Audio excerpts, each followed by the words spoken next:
안녕하세요. 좋은 아침입니다. 오늘은 고린도후서 11장에서 13장까지로 고린도후서의 마지막입니다. 자, 11장에서 바울이 마침내 거짓 사도들의 정체를 본격적으로 드러내고 있는데요. 그러니까 바울은 고린도 교회를 향해서 나는 너희를 순결한 신부로 그리스도께 드리려는 열심히 있는 마음을 가진 사람이다. 그렇게 말하면서 교회가 거짓 가르침에 속아 넘어갈까 깊이 염려하고 있다라고 말하고 있는데요. 그러면서 3절에 뱀이 그 관계로 하와를 미혹한 것 같이 너희 마음이 그리스도를 향하는 진실함과 깨끗함에서 떠나 부패할까 두려워하노라 라고 말하고 있죠. 자, 이어서 4절에서 우리가 전파하지 아니한 다른 예수를 전파하거나 혹은 너희가 받지 아니한 다른 영을 받게 하거나 혹은 너희가 받지 아니한 다른 복음을 받게 할 때에는 너희가 잘도 용납하더구나 라고 말하고 있는 거예요. 예?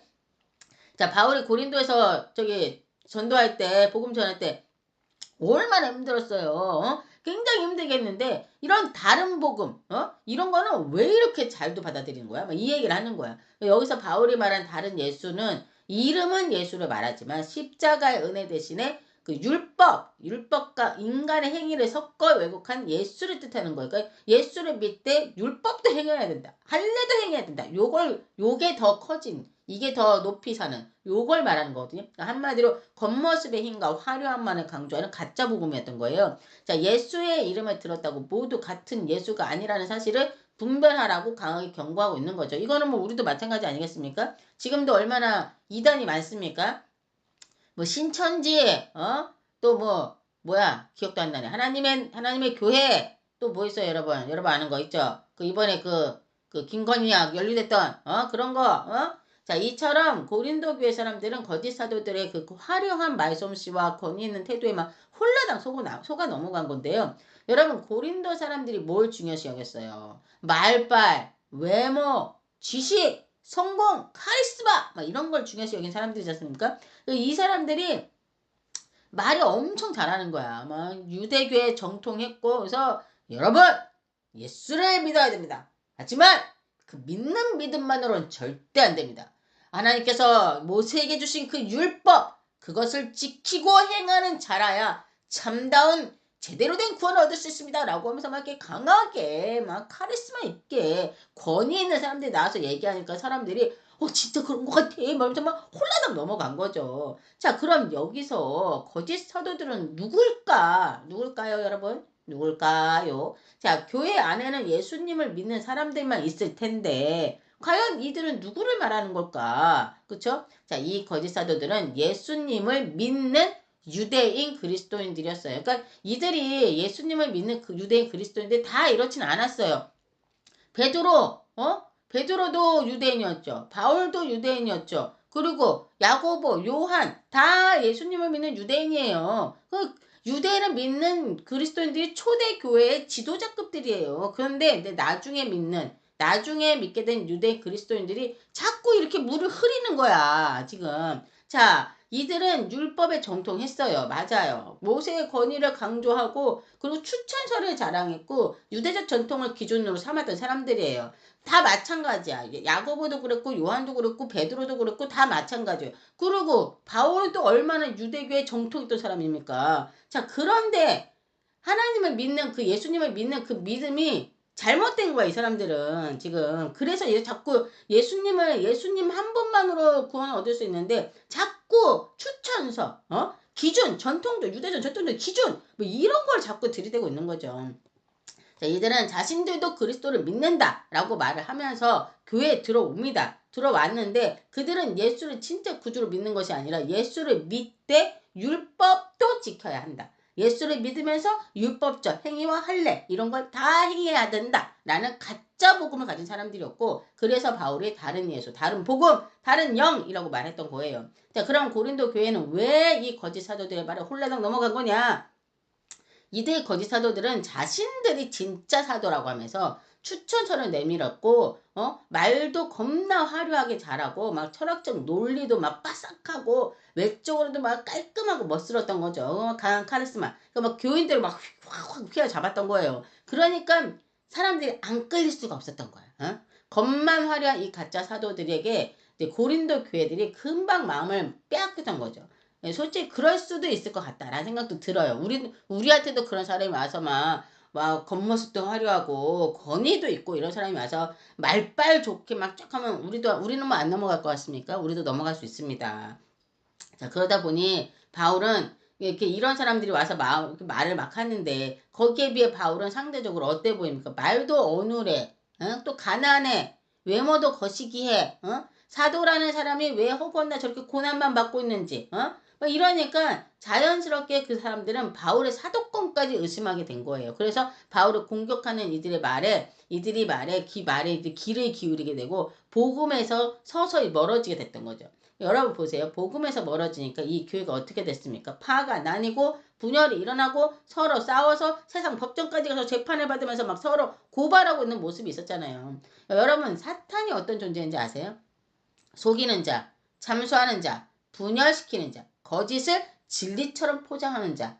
요게 바로 사탄입니다. 예? 겉으로는 좋은 것처럼 보이지만 속은 완전히 반대지 않습니까? 이 거짓 사도들이 바울을 악하게 보이게 만들고 사도권을 흔들었다는 것을 너무 잘 알고 있기에 바울은 자신이 사도로서 부족한 것이 없다라고 당당하게 말하고 있는 거예요. 그러면서 바울이 인정을 해요. 6절에 보시면 내가 비록 말에는 부족한 거 사실이다. 그렇지만 지식에서는 그렇지 않다. 또한 내가 너희를 높이고 나를 낮추어 하나님의 복음을 값없이 너희에게 전함으로 죄를 지었느냐? 라고 얘기하는 거예요. 이건 제가 말씀드렸듯이 이 고린도 사람들은 훌륭한 스승이나 가르침을 받으면 그 사람들에게만 당연히 돈을 주어야 한다고 생각했다고 했잖아요. 자, 그 가르친 사람도 당연히 돈을 받았던 건데 돈을 받았다는 게 내가 말을 진짜 잘했다, 잘 가르쳤다라는 걸 인정하는 거였던 거죠. 근데 바울은 복음을 전하고 나면 돈을 안 받았다는 거예요. 지금 그걸 가지고서도 고린도 사람들은 바울 저 사람 돈을 안 받는 게 그게 자기가 자신이 없어서 그런 거 아니겠어? 뭔가 캥기는 게 있어서 그런 거 아니야? 막 이러면서 막 별소리를 다 했던 거야. 그래서 지금 바울이 나는 너희에게 재정적인 부담을 주지 않으려 했던 건데 그것을 약점으로 공격하는 그 현실을 지적하고 있는 겁니다. 아우 정말 예. 자 그리고 바울이 이 거짓 사도들을 광명의 천사로 가장하는 사탄의 일꾼들이라고 강하게 경고하고 있어요. 그 내용이 바로 14절 이하에 나오고 있거든요. 사탄도 자기를 광명의 천사로 가장하나니 그러므로 사탄의 일꾼들도 자기를 의의 일꾼으로 가장하는 것이 또한 대단한 일이 아니니라 라고 바울이 정확하게 말하지 않습니까? 자 그러면서 필요하다면 바울도 자랑하겠다 라고 말을 하는데요. 자신이 복음을 위해 감당한 수많은 고난과 위험을 쫙 나열하고 있는 걸 보시게 될 거예요. 매 맞고 돌에 맞고 강도를 만나고 굶주리고 밤낮으로 교회를 위해 마음을 태운 그 진짜 사역자의 삶을 보여주고 있더라고요. 자, 바울은 겉모습과 그 화려함이 사도의 기준이 아니라 교회를 위해 자신을 내어놓은 희생과 진실함이 진정한 사도의 표식이라고 말하고 있는 내용이 바로 12장의 내용이라고 볼 수 있습니다. 자, 12장에서는 그럼 바울은 자신을 자랑하고 싶지 않지만 고린도 교회가 거짓 사도들의 그 화려한 외모와 능력에 흔들리고 있었기 때문에 어쩔 수 없이 자신의 그 영적 체험을 말하기 시작합니다. 자, 바울은 14년 전에 셋째 하늘에 이끌려 간 자라고 말을 하고 있어요. 여기서 셋째 하늘이란 어디를 말하는 건가 싶으실 텐데 첫째 하늘이 우리 눈에 보이는 하늘, 즉 대기권 정도의 개념이라고 보시면 되고 둘째 하늘은 우주, 별들이 있는 공간, 즉 천체가 움직이는 공간을 말하는 거고 셋째 하늘이 바로 하나님의 처소, 즉 천상 영역을 말하는 건데요. 즉 하나님이 거하시는 공간, 낙원을 말하는 거예요. 여러분 예수님께서 십자가에 돌아가실 때 옆에 있던 강도 하나가 이렇게 한 강도는 예수님을 욕했고 한 강도는 네가 뭔데 예수님을 욕하냐? 그래서 막 얘기했던 그 강도 있죠. 그 강도한테 예수님이 네가 오늘 나와 함께 낙원에 있으리라라고 말씀하셨던 그곳을 말하는 겁니다. 자, 이 당시 고린도 교회에서는 나는 환상을 봤다. 나는 영적 체험을 했다라고 떠드는 거짓 사도들이 있었다고 하더라고요. 그러니까 이 거짓 사도들이 자기네 그 유대인 그리스도인들 중에는 우리가 특히 고린도 교인들 중에는 굉장히 신앙이 굉장히 자기는 좋다. 영적으로 나는 굉장히 신실하다. 영적인 희한한 아주 영험한 경험을 했다. 막 이렇게 얘기하는 사람들이 있었어요. 그래서 그들은 자기의 체험을 과장되게 떠벌리고 막 환상을 막 구체적으로 말하면서 자신을 드러내는 도구로 사용했던 거죠. 그리고 그런 영적 우월감에 빠져서 우리는 바울보다 더 영적이다라고 말하면서 사람들의 관심을 끌었던 거예요. 그랬기에 바울은 지금 그들과 다른 방식으로 말하고 있는 건데요. 전혀 과장되지 않게 말합니다. 오히려 좀 축소해서 말해요. 되게 조심스럽게. 자기 체험을 그리고 자랑하는 게 아니라 말하고 싶지 않았지만 굳이 나는 너에게 이걸 말하고 싶지 않지만 너희가 저런 거짓 사도들에게 홀라당 속아 넘어가고 있으니 나도 말을 안 할 수가 없다라는 차원에서 지금 말을 하는 것이고 객관적 표현으로 가급적 체험을 구체적으로 얘기하지 않습니다. 그리고 모호하게 얘기합니다. 그리고 자신을 3인칭으로 말하고 있어요. 내가 아는 사람이라고 이렇게 말하고 있거든요. 바울은 이 체험을 통해 자신을 드러내는 것이 아니라 하나님을 드러내고 있는 게 차이인 거야. 그들과의 차이. 자, 바울은 사람의 말로 표현할 수 없는 하나님의 비밀을 들었다라고 말하면서 그렇지만 나는 이 놀라운 체험을 자랑하지 않겠다라고 말을 합니다. 그러면서 이 셋째 하늘에 끌려 올라갔을 때 하나님으로부터 여러 가지 계시를 많이 들었으나 나를 자만하게 하지 않으시려고 내 육체의 가시 곧 하나님께서 허락하신 약점이 있다라고 말하고 있는 거예요. 자, 그게 뭡니까? 8절에서 바울이 이 시력 문제 있죠. 이 시력 문제를 가지고 3번 주님께 강구를 했다고 말을 해요. 바울이 시력이 안 좋았잖아요. 그때 예수님을 처음 만났을 때 강한 배수로해서 쿡 해가지고 눈이 한번 나갔었잖아요. 그때 아나니아고서 이제 고쳐는 줬지만 완전히 낫지 않았다고 말씀드렸죠. 바울이 전도하는 내내 이 시력 때문에 좀 많이 불편했던 거예요. 그래서 이 불편함을 가지고 있었기 때문에 하나님께 주님께 그렇게 간절하게 이걸 낫게 해달라고 했는데 그렇게 기도했지만 주님은 너의 은혜가 너에게 족하다. 그러니까 내 은혜가 너에게 족하다. 내 능력은 약한 데서 온전해진다라고 말씀을 하셨다는 거예요.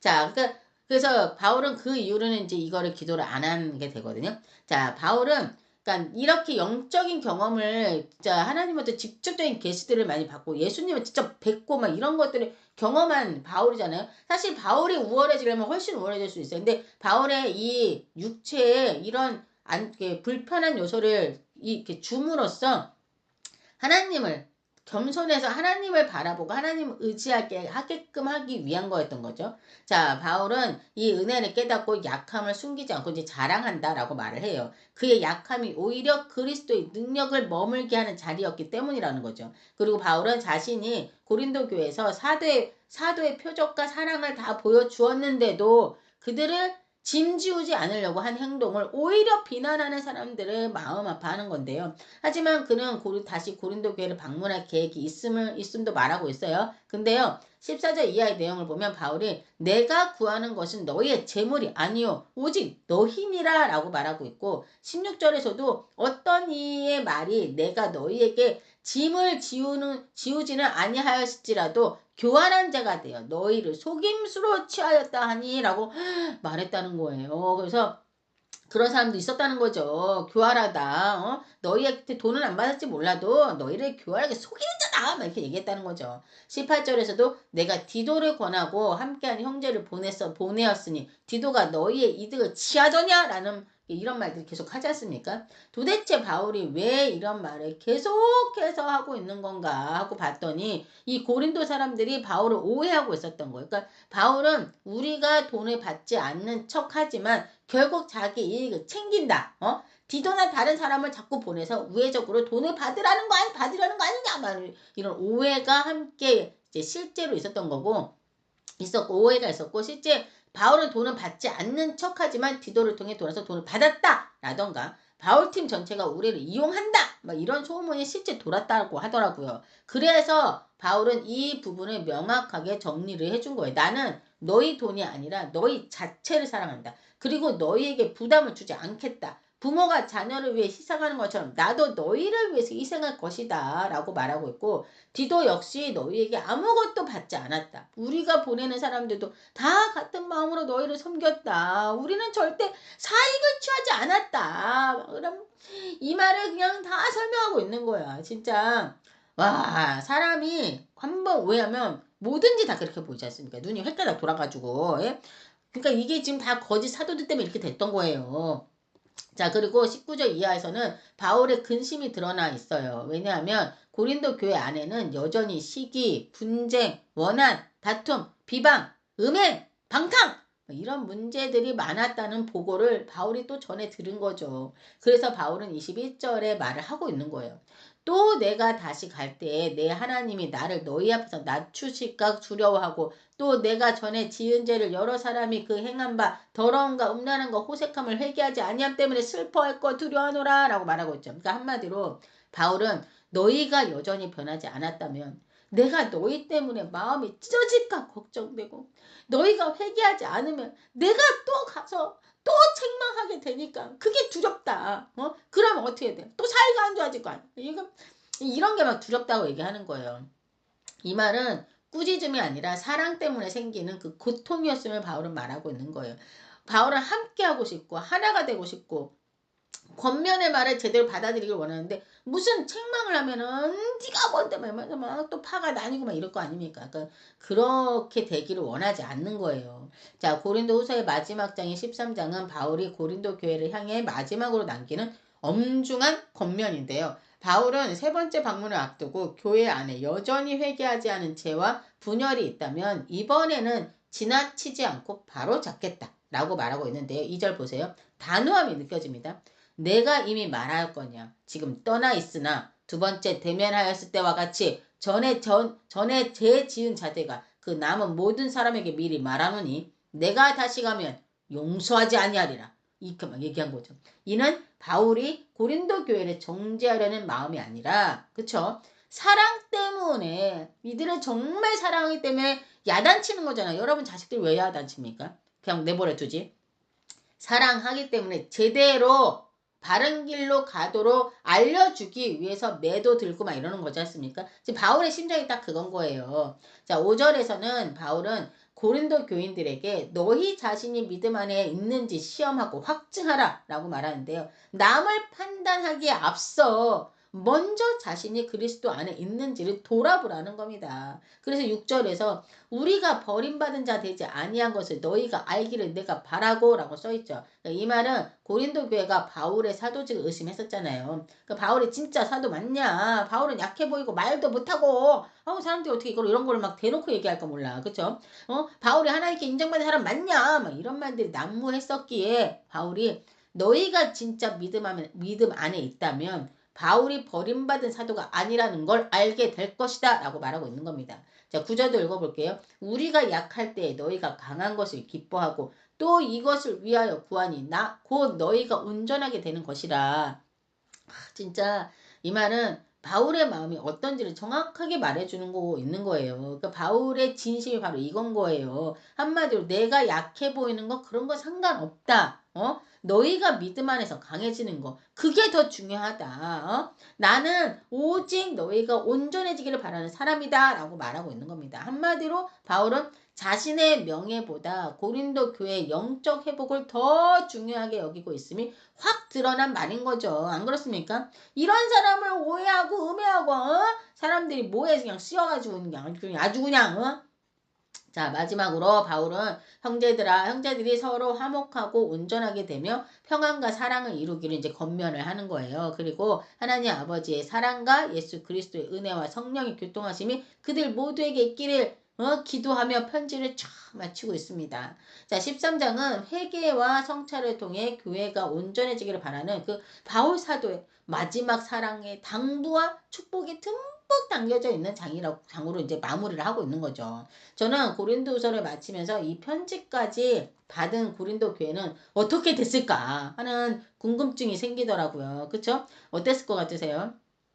이 고린도 교회는 이 고린도 후서를 받고 나서 실제 회개했고 바울과의 관계도 회복되었다고 하더라고요. 그 후 고린도 교회는 무너지지 않았고 1세기 말에도 로마 교회의 그 클레멘스가 편지를 보낼 정도로 건강한 공동체로 계속 세워져 있었다고 하더라고요. 물론 모든 문제가 다 없어진 건 아니었다고 해요. 분쟁도 있었고 의견 충돌도 여전히 있었지만 그 바울의 가르침대로 신앙은 계속 자랐고 초대교회 역사 속에서 중요한 지역교회로 자리 잡게 되었다고 합니다. 정말 다행이라는 생각이 들고 진짜 바울의 그 노력과 눈물이 진짜 헛되지 않았다. 라는 그런 생각이 좀 들더라고요. 그래서 진짜 이제 오늘 고린도후서를 이제 마치면서 진짜 탈도 많고 말도 많았던 정말 바울의 힘겨운 사역의 현장을 들여다본 것 같지 않습니까? 그동안 뭔 소리인지도 잘 모르면서 막 휙휙 읽었던 성경책에 이런 깊은 내면의 고통과 사도 바울의 눈물이 있었다는 사실을 새삼 알게 되면서 성경책 한 장 한 장이 참 귀하다라는 생각이 들었습니다. 더불어 이렇게 전해진 말씀들, 진짜 이렇게 어렵게 전해진 말씀들을 우리가 소홀히 여기지 말고 진짜 무슨 말을 하시는 건가? 응? 하나님께서 바울을 통해 무슨 말을 전하라고 하셨을까? 이거를 좀 귀 기울이고 또 눈을 그냥 온 마음과 정성을 다해서 말씀을 좀 들여다봐야 되지 않을까? 그래서 말씀 위에 바로 서는 우리가 되었으면 좋겠다라는 생각이 들었습니다. 이 시간 함께 기도함으로 마무리하도록 하겠습니다. 하나님 감사합니다. 고린도 교회 사람들의 모습을 통해 저희들의 모습을 보게 하심에 감사를 드립니다. 나는 지금 괜찮은가? 나는 지금 믿음 안에 있는가? 바울이 고린도 교인들에게 말한 것처럼 우리도 우리 자신의 믿음을 점검하며 바로 설 수 있기를 바랍니다. 우리가 말씀 안에서 바로 서고 사랑으로 서로를 세우는 그런 교회가 되도록 함께해 주시옵소서. 오늘도 함께해 주실 줄 믿으며 이 모든 말씀 우리 주 예수 그리스도의 이름으로 기도드립니다. 아멘.